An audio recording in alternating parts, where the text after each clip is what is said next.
Kwa namna ya kipekee naomba niwashukuru viongozi wenzangu wote kwa kuja kusindikiza katika zoezi hili la uchukuaji wa fomu kwa nafasi muhimu katika nchi yetu na hata katika chama chetu vile vile.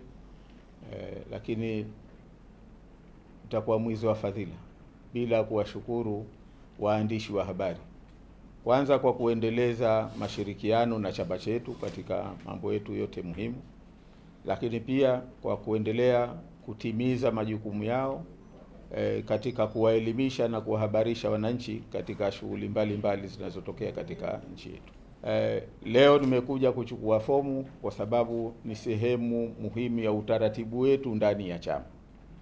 Uchaguzi ni mchakato na unapoanzia, kabla hamjaingia kwenye bahari kubwa ambayo ndio ile ya kitaifa, kwanza kuna mchakato wetu ndani ya chama.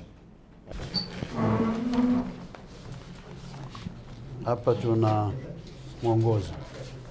Mwongozo huu utakusaidia wakati wa kujaza fomu. Hapa najua pengine katiba unayo ya Zanzibar. Kuna kipengele kinahusu ugombea urais ambayo itakusaidia. Kanuni ya chama ya uchaguzi itakusaidia hiyo katika kujaza. Na fomu yenyewe sasa. Fomu yenyewe ni hii.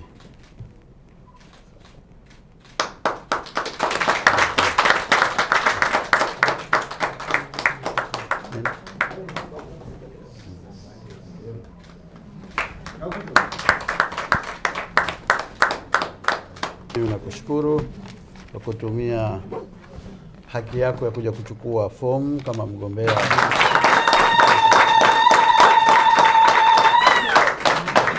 Leo si siku ya kuzungumza. Leo ni siku ya kujigotoa tu kwamba tumechukua fomu hii, lakini mazungumzo rasmi na waandishi wa habari ili kuwapelekea taarifa umma wetu, wanachama wetu na Wazanzibari wote. Basi inshallah tutafanya siku ya kurejesha fomu ambayo itakuwa ni Jumatano tarehe 16 mwezi huu. Siku hiyo tutapata kuzungumza, mwenye maswali atapata kuuliza vile vile.